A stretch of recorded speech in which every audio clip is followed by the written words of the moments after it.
Nous allons parler d'une nouvelle plateforme qui permet de simplifier les formalités administratives et cérémonielles pour les familles endeuillées.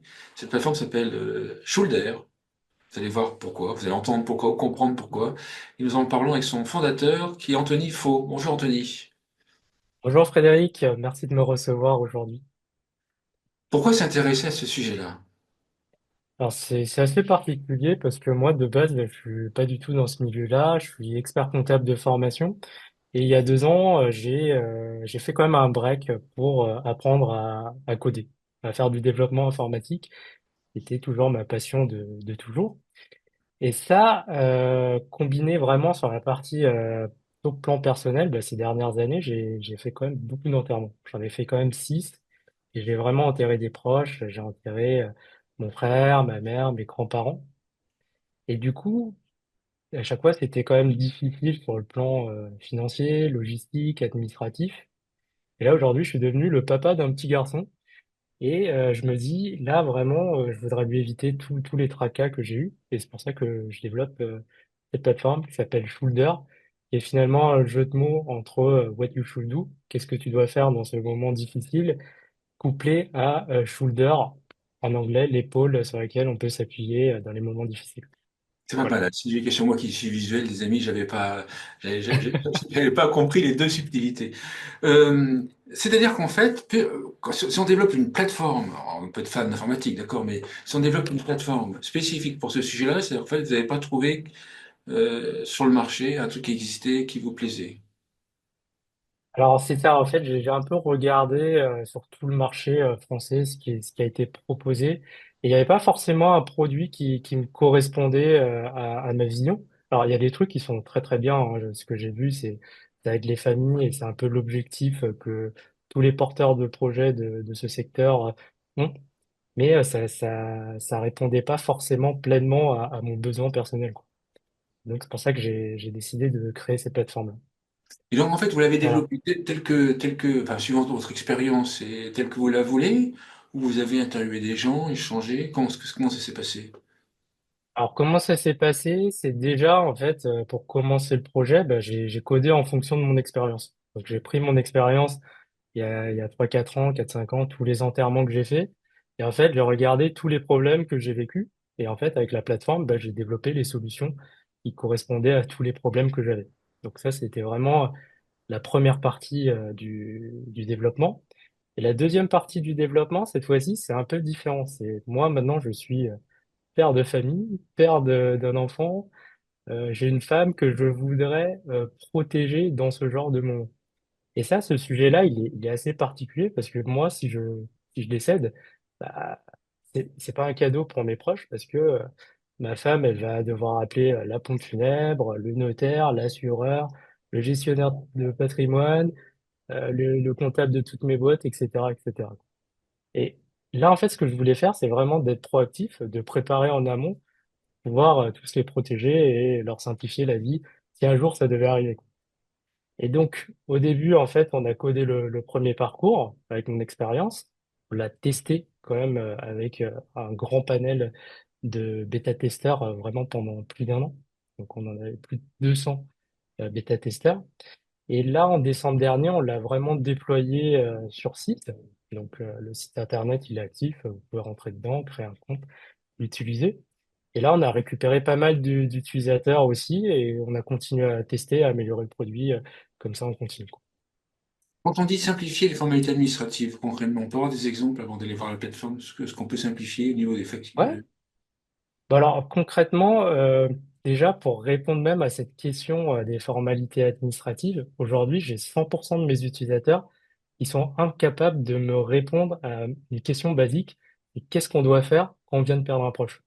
Ça a l'air vraiment trivial, mais personne n'a réussi à me répondre étape par étape avec les délais qu'il faut faire, avec les délais qu'on a pour les Oui, faire. moi, ce qui m'a fait paniquer un jour Et quand on est parlé à quelqu'un, c'est surtout les délais. ouais, La personne m'a bien c'est fait ça. peur avec ça, ouais, ouais. Et ça, cette question, aujourd'hui, elle est hyper dure à répondre parce que c'est multifactoriel. Parce que, en fonction de la personne où est-ce qu'elle est décédée, en fonction du patrimoine du défunt, il va pas faire la même chose, quoi. Et là, j'ai donné juste quelques critères, mais il y a pas mal de critères différents qui va faire que, en fonction de ce qu'il a répondu sur ma plateforme, je vais pas lui afficher les mêmes les mêmes actions, quoi.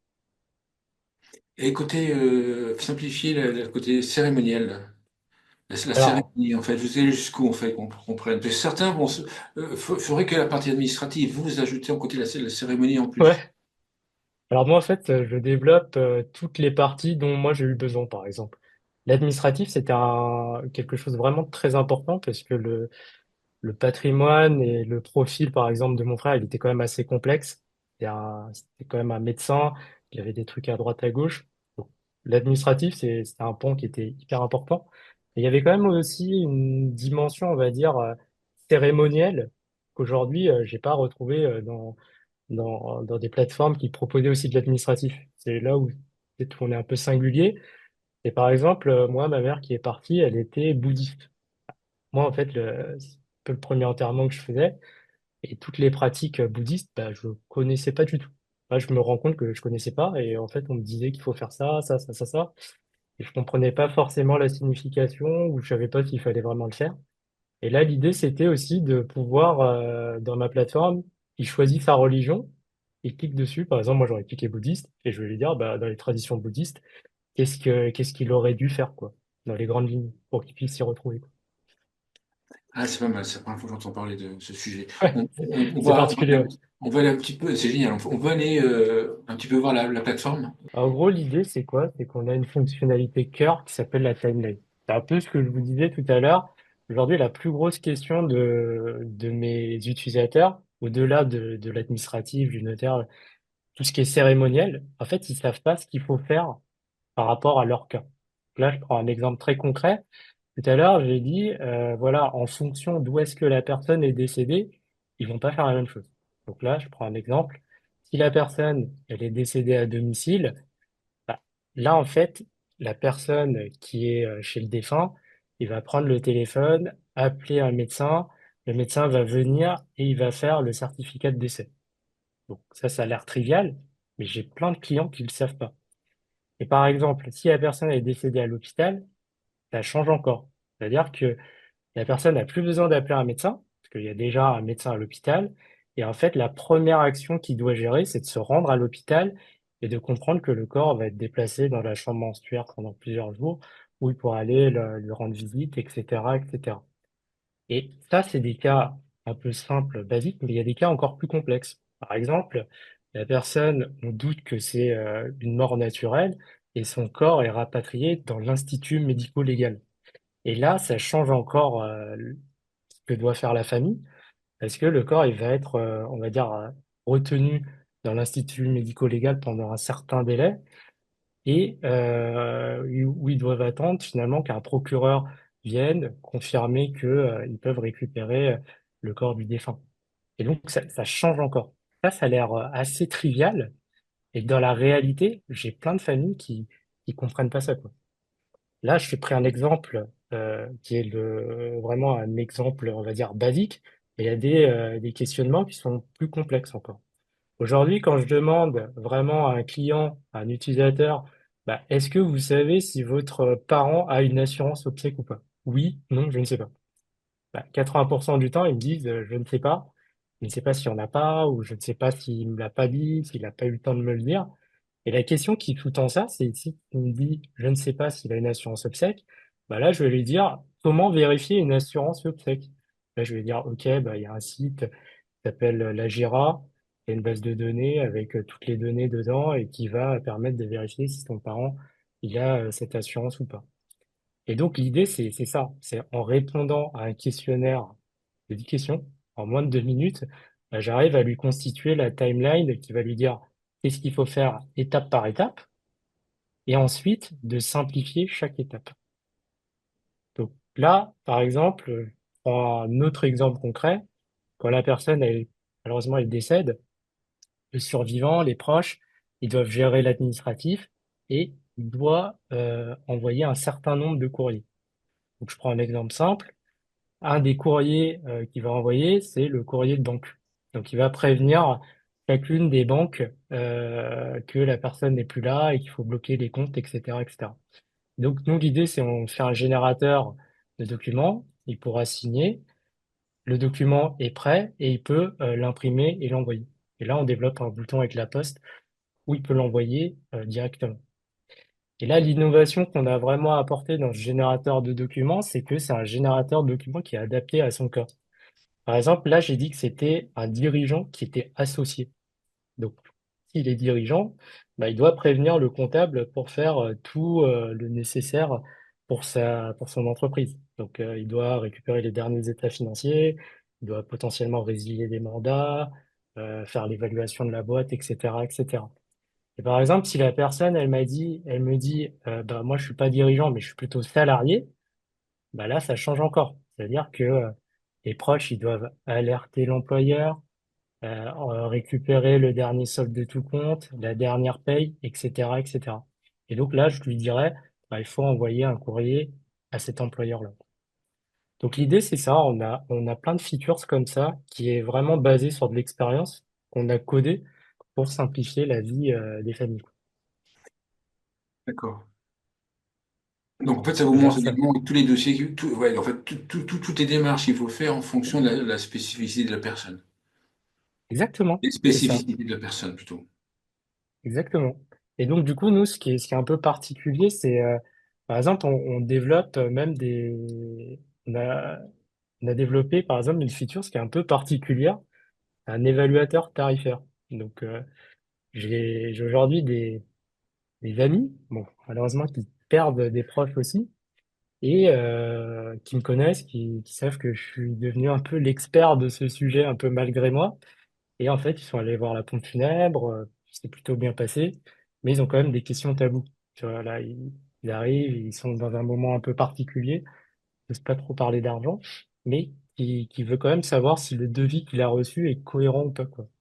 Et Ah, donc, c'est quand pas je mal, prends le ça. devis, Ah, ouais, c'est pas je mal. prends le devis, je regarde et avec mon expérience, je dis, ah, ça c'est un peu cher, ça c'est pas cher, ça me va, ça peut-être, ok. Globalement, ça peut-être c'est un peu cher, mais c'est cohérent, tu peux y aller, quoi. Et donc l'idée, c'est j'ai un peu retransformé cette expérience-là dans une fonctionnalité où il pourra tester lui-même. Par exemple, Frédéric, là, je te demande combien ça coûte une urne funéraire d'après toi? Est-ce que tu as une idée? Rien du tout. Je dirais 2000 Combien? euros. 1000 euros. C'est l'urne, hein, on est d'accord, et 1000 euros. Ouais, bah, en gros, c'est si tu me dis que c'est 1000 euros, bah, c'est quand même un peu cher, parce qu'en moyenne, c'est D'accord. plutôt entre 70 et 380. Et l'idée, c'est ça, en fait. Nous, notre fonctionnalité, ça va permettre à la personne, par exemple, de C'est tester bien. ses tarifs, de dire, OK, bah là, on m'a fait un devis à 11 800 euros pour ces quatre items-là. Est-ce que c'est cohérent ou pas, quoi? Il va pas chercher le moins cher, il va pas chercher le plus cher, pas forcément son objectif. Il veut juste savoir, est-ce que globalement, le devis qu'on m'a fait, c'est dans les prix du marché, quoi. Et ça aussi, on s'est inspiré d'un reportage qu'on a vu avec mon associé. C'était une grand-mère qui s'est fait un peu arnaquer par une pompe funèbre où elle avait, voilà, où elle avait payé, je crois, 25 000 euros pour enterrer son mari. Mais tout ça parce qu'en fait, elle connaît pas les prix. Et donc, elle a pas ce recul-là, quoi. C'est-à-dire, c'est comme moi, si je connais le prix, je sais pas, du pain au chocolat, j'achète tous les jours, donc ça va. Mais si je commence à acheter un truc que je connais pas, en fait, je connais pas les tendances de marché, quoi. Et Sûr. nous, l'idée, c'est de ramener plus de transparence pour nos utilisateurs, quoi. C'est pas mal, Donc, vraiment bien. par exemple, on a ça, aussi développé un espace mémoriel pour, euh, pour le défunt, pour lui rendre hommage. Et ça a l'air un peu trivial, mais dans la vraie vie, c'est vraiment très utile. Là, je prends C'est-à-dire, vraiment un exemple. c'est-à-dire qu'en fait, donc en fait, oui, ça raconte l'histoire de vie, mais en plus, les personnes peuvent mettre des commentaires dessus, j'imagine, c'est ça? Ou, Bah exactement, c'est un peu ce qu'on est en train de développer. On pourra ouais. laisser des messages, etc. Mm. Alors ça, peut-être, c'est pas très nouveau par rapport à ce qui existe sur le marché, mais nous, on l'a développé en fait avec une approche pragmatique. Là, par exemple, je prends un exemple très concret d'un problème que moi j'ai eu, c'est l'emplacement de la pierre tombale. Ça a l'air trivial, ça a l'air simple, mais dans la vraie vie, moi, par exemple, mon frère, il est enterré à Thiers, cimetière de Thiers en Île-de-France. Il y a des milliers de pierres tombales, il y a au moins plus de 50 divisions. Et sur chaque division, il y a des centaines de pierres tombales. Et quand mes proches de l'étranger viennent lui rendre visite, bah, en fait, ils trouvent pas, quoi. Et donc là, ce que j'essaye de faire, c'est de mettre un emplacement pour qu'ils puissent le retrouver. Il y a ça, il y a l'histoire de la vie de la personne. Ça aussi, ça semble trivial. Et moi, aujourd'hui, l'histoire de mes arrière-grands-parents, en fait, je les connais pas. Enfin, je connais pas quoi. Et en fait, en vrai, aujourd'hui, maintenant que je suis trentenaire, j'ai vraiment envie de savoir, de mieux connaître l'histoire de mes ancêtres. Et comme personne n'a écrit, personne n'a noté, bah, c'est un peu perdu. Et là, en fait, quand je me reprojette un peu à moi-même, maintenant voilà, je suis père de famille, comme je le disais tout à l'heure, bah, je me dis, ah, ça se trouve plus tard, mon enfant aussi, si un jour je suis plus là, il voudrait connaître mon histoire, quoi.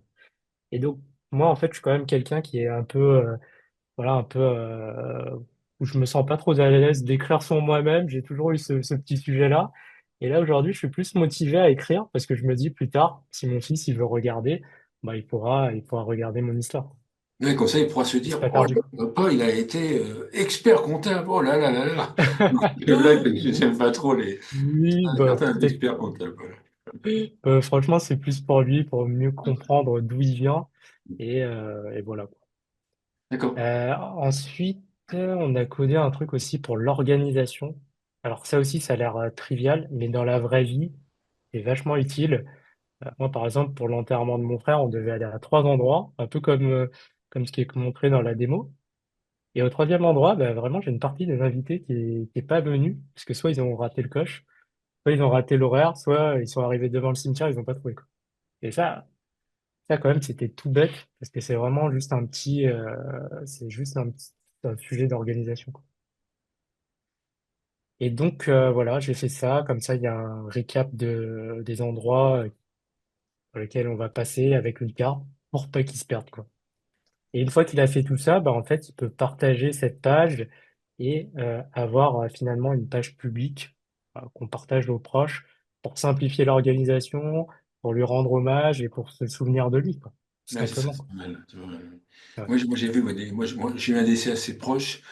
Ouais. Effectivement, pour mettre les commentaires, je sais plus comment ils avaient fait, mais c'était pas clair en fait. Mm. Ça, que Bah, les nous, on essaye commentaires ou de. ces mémoires, enfin que j'ai commentaires, mais c'est pas le bon terme, mais Mm. Bon, souvent, c'est c'est un message de un soutien. message, c'est ça, c'est ça. Voilà. Moi, en fait, j'ai essayé de coder en fonction de moi, comment je l'ai ressenti sur les enterrements, sur vraiment une expérience très pragmatique. On a testé aussi avec d'autres personnes, malheureusement, qui ont perdu des proches.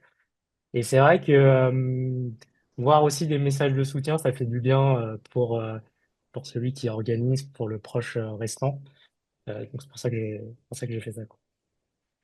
Et donc, pourquoi Frédéric, je te raconte tout ça? En fait, je te raconte tout ça parce qu'aujourd'hui, il y a beaucoup de gens qui comprennent pas finalement, les proches qui restent, ils ont quand même tout ça à gérer, quoi. Ils ont à peu près 16 étapes, 50 actions à gérer, qui est concentrée sur une même personne, quoi. Souvent. Il y a toujours une personne qui prend le lead et qui charbonne un peu pour pouvoir gérer tout ça. Et en fait, aujourd'hui, j'ai plein d'utilisateurs qui me disent, à l'époque, c'est vrai que j'ai eu le problème, c'est que quand mes proches me demandent comment je peux t'aider, eux, ils sont tellement perdus, ils savent même pas quoi faire, qu'ils peuvent pas sous-traiter, en fait. Ils peuvent pas dire, toi, tu mets faire ça, toi, tu mets faire ça, que eux-mêmes, ils savent pas. Ils découvrent un peu au fil de l'eau. Et donc là, l'idée, c'est que en faisant ça, il y a toutes les étapes avec toutes les actions. En fait, il peut même partager cette peine avec d'autres personnes, quoi. Donc, en fait, il pourra inviter un utilisateur qui va l'aider à le faire, quoi. Ouais, Et c'est c'est vrai. là, et c'est là où l'innovation, elle est peut-être la plus forte aujourd'hui dans notre produit, c'est qu'on est capable aujourd'hui, si moi je suis parent, de préparer en amont pour que mon enfant n'ait plus rien à faire. Donc, reprends l'exemple de tout à l'heure. Mais on prépare quoi en Si, avant? Parce qu'on peut pas préparer on peut pas préparer les courriers, les courriers quand même, si? alors c'est ça que je veux te montrer et tu me dis ce que tu en penses, tout simplement. L'idée, D'accord. c'est quoi? C'est par exemple la pompe funèbre, en fait, je peux choisir Voilà, ce que pour j'en pense, c'est dangereux parce que je suis passer. quelqu'un qui est connu pour être un peu direct. Mais bon, voilà. Ouais, bah, pas de souci. D'accord. Alors, ça peut paraître choquant, mais en fait, ça libère quand même l'esprit aujourd'hui de pas mal de gens, quoi. Je peux choisir la pompe funèbre pour mon enfant pour pas qu'il ait ce sujet à gérer. Je peux même lui libérer tout ce qui est charge mentale au niveau du choix. Par exemple, je peux choisir mon cercueil tournant pour éviter les discords plus tard en famille, parce qu'ils se disent, ah ouais, lui, il aurait voulu ça, mais peut-être pas ça, etc. Ils ont du mal à se mettre d'accord. peux faire même de l'optimisation, c'est-à-dire, je peux dire d'avance, je choisis un notaire qui va m'aider peut-être à faire un peu de donation, un peu de transmission pour alléger les droits de succession pour mon enfant.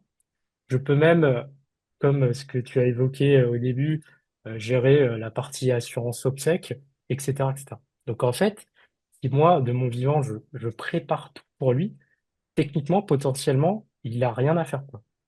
Et je C'est-à-dire qu'en reviens, fait, on va pas prendre mon exemple, mais parce que je touche du bois, d'accord? Mais bon, bref, quelqu'un qui a, on va dire, 80 ans ou 75 ans, il remplit tout ouais, ça, il remplit, après, ouais, j'imagine qu'il peut y revenir, puis changer d'avis, etc. ouais, ouais, Mais après, en fait, il faut que les enfants aient accès à ces informations. Donc, en fait, bah, il donne une clé d'accès au... totalement. En fait, là, par exemple, dans le démarrage, je lui dis, il faudra toujours inviter un pré-organisateur qui a un proche ou un enfant, en fait, qui va le faire avec lui-même. Il va le faire avec lui et le jour où malheureusement ça arrive, il a un bouton chez nous où il déclare le décès. Et en fait, tout ce qu'il a préparé en amont, bah, ça sera réalisé par nos prestataires. Donc, je te prends un exemple très concret. Et Tu crois pas? aujourd'hui, Il y a une question qui me vient, enfin, une réflexion. En fait, tu sais, bon, c'est mon côté marketing stratégique, ouais, bah, bien sûr, dis-moi. mais qui va être, qui se dit, qui est-ce Qui va qui le va faire, quoi. non, qui est-ce qui est intéressé par ton service, à quel moment et pourquoi, en fait? Tout ça, je me pose sur ce genre de questions. Tu crois Alors pas qu'en fait, vraiment, le fait que tu sois jeune, en fait, bon, que tu as vécu ce que tu as vécu, puis que tu sois jeune, tu peux parler de ta propre mort qui va probablement pas arriver avant longtemps, quand même, statistiquement, d'accord? c'est Euh, pas.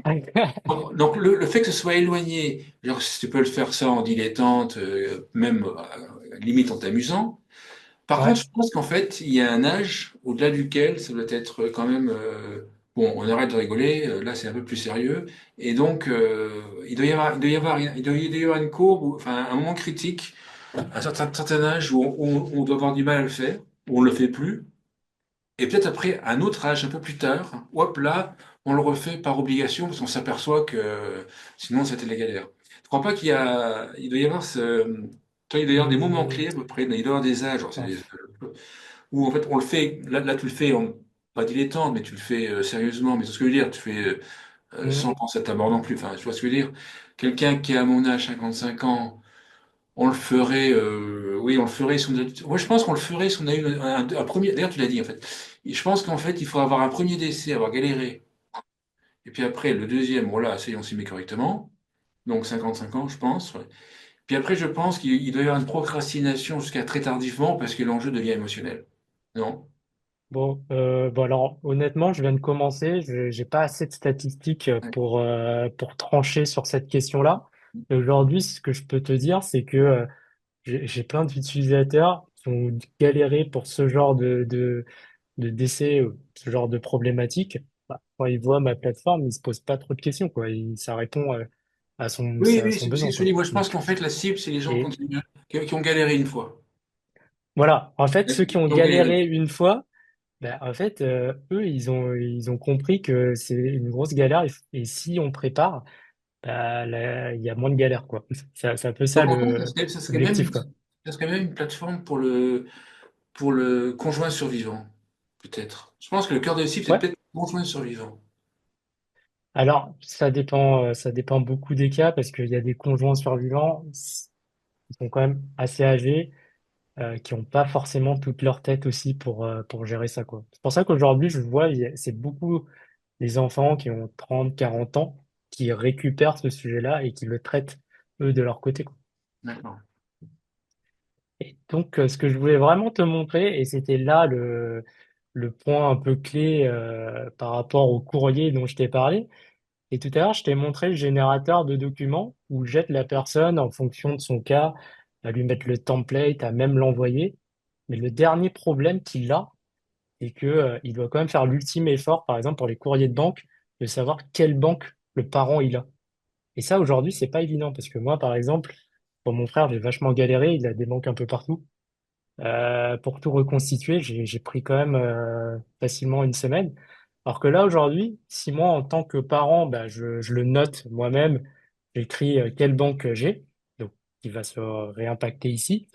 Bah là, ce que je voulais te montrer dans le générateur de documents, c'est que la banque L'adresse de la banque, elle remonte toute seule. Et en fait, l'enfant, il a même plus besoin de gérer ça, quoi. Le courrier, il peut même partir automatiquement, quoi. Et c'est ça qui est un peu, c'est un peu ça notre promesse. Et aujourd'hui, c'est si on est parent et qu'on prépare en amont, très probablement, techniquement, notre enfant, il aura plus rien à faire si un jour on est amené à partir, quoi. C'est vraiment ça, quoi. Et en fait, on peut même aller plus loin. Et là, c'est ce qu'on est en train de faire. C'est quand même une plateforme, OK, ça gère tout ce qui est administratif, tout ce qui est cérémoniel, mais c'est aussi une plateforme qu'on a développée avec un axe humain. Là, aujourd'hui, j'ai mis une fonctionnalité un peu particulière qui s'appelle les notes personnelles, où en fait, aujourd'hui, je pense que l'un des plus gros regrets que j'ai, c'est quand ma mère a voulu m'enseigner ses recettes personnelles, ses recettes de famille. Bah, à l'époque, j'avais la vingtaine et je crois que j'avais pas la maturité pour m'y intéresser ou même faire l'effort de noter, quoi.